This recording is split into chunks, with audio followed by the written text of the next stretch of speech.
Hey, hi SEO fans, welcome to this week's video. We're going to focus it today on a conference we went to a couple of weeks ago called Brighton SEO. Really famous conference here in the UK, right? Yeah, so they do it twice a year. They get around, I think 3,500 to 4,000 people attend it every time. There's, I think 6 stages now, so loads and loads of talks going on. And yeah, we've just highlighted a couple of the quick takeaways, I'd say. From each of us, right? Yeah, exactly. So yeah, I think it's Andy to start. All right, we're going to start. So one of the first things that that a lot of the people were talking about was FAQ schema. Now, you might not know what this means, but if you do a search like landlord insurance, car insurance, go to Google and have a look at the results. What you'll notice is under some of the results, you have the page title, the meta description, and you have this. You have a few lines where there'll be questions, and there'll be a little drop-down arrow. You click on that, it expands out like an accordion, shows you more information. So they're really good. If you can get those on your listing, what you're doing is you're gaining more real estate for your SERP listing.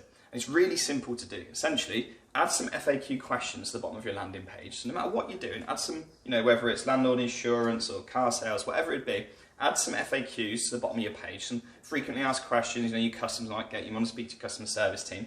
And then you need to add FAQ schema, which sounds complicated, but it's not. It's actually really simple. And I'll drop a link below this video with a link to a blog that shows you exactly how to do it. But if you can do that and add it, then you've got a really good chance. It's not guaranteed, but you've got a really good chance of getting this extra real estate under your listing, and more people are going to click on it, they can see your information, and it might help your conversions as well. So yeah, FAQ schema number 1. Awesome. So number 2 was all around Google My Business, and talking really about the questions that show sometimes within the Google My Business listing. So these are, realistically, they're meant to be used for customers that maybe have a question about your business and you then go back and answer that question. However, what you can do is you can actually utilise these yourself and almost ask yourself a question and answer that yourself. So think of the main the kind of frequently asked questions that you get asked on a regular basis at your business. Ask them as questions on your business listing and then actually answer them yourself. Again, just to give that user as much information and potentially answer some of the questions they may have before they get in contact. So there's no rules against answering them yourself? No, the businesses are meant to answer them themselves. Okay. But in terms of there's no rules of you asking yourself a question. Okay, asking you a question, okay. Yeah. The way that the answers show, it's a real kind of rudimental system in that the number of upvotes that an answer gets, the higher it shows. So the answer with the most upvotes will essentially show highest for that question. So if you do answer it yourself, click the upvote.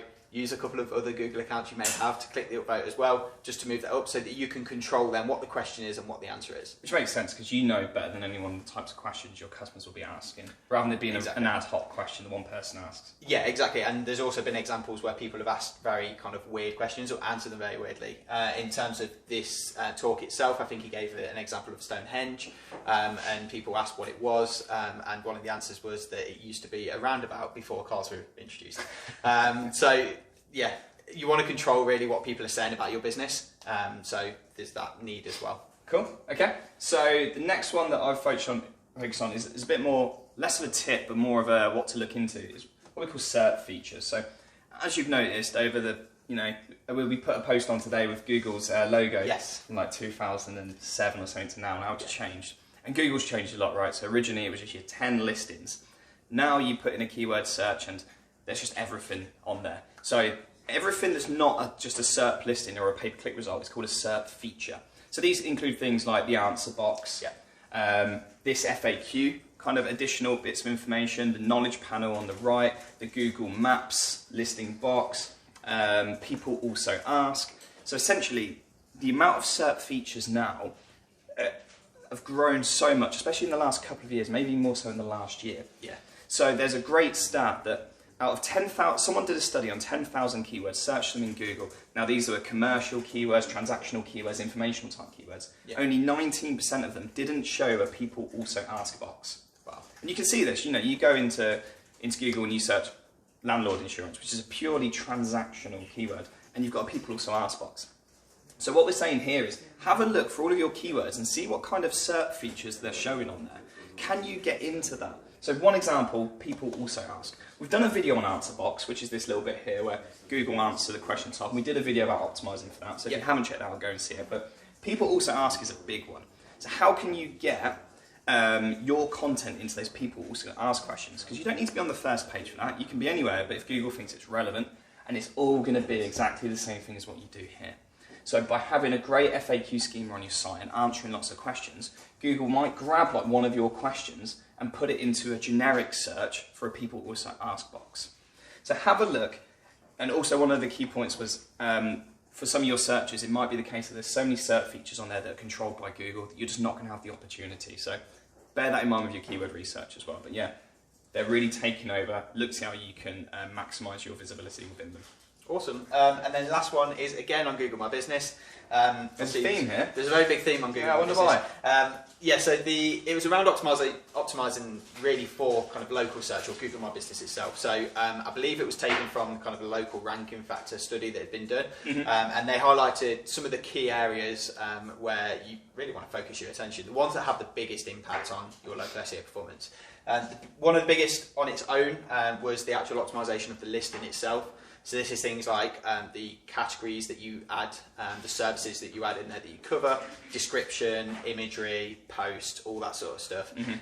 There was also as well, we combined them together, but external links and citations, they were about 16% each. So making sure you've got external links pointing to your website, making sure that you've got really easy for you to say, making sure you've got citations as well. So these are kind of directory. It's all focused within the hike citation section. Exactly, yeah. And then the last one was reviews. So businesses that have more reviews tend to appear higher.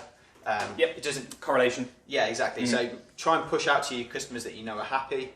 Try and get them to leave reviews on your business, and really try and push the reviews.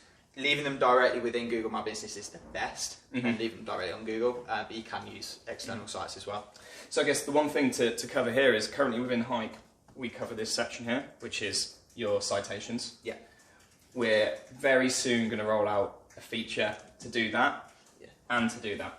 So what covers almost 70% of how you rank in local SEO can all be managed and optimised through Hike as well. So really exciting. We'll keep you updated on how that product continues. Great link. So thank you very much. Thanks. Yeah, awesome. So that was our kind of key takeaways. You can have a look online. There's blogs around some more in-depth takeaways. I think they release videos as well later down the line. So if they do, we'll share them on our social networks as well. If you haven't ever had a chance to actually check out Brighton SEO, it's definitely worth going. If you're based in the UK, yeah, free. Well, even if you're not, you I can think yeah, true. Yeah. So awesome. Planes. Yes, planes. They appear. They appear. They take you. Cool. Yeah, awesome. So yeah, that's it. And have see a you good next weekend. week.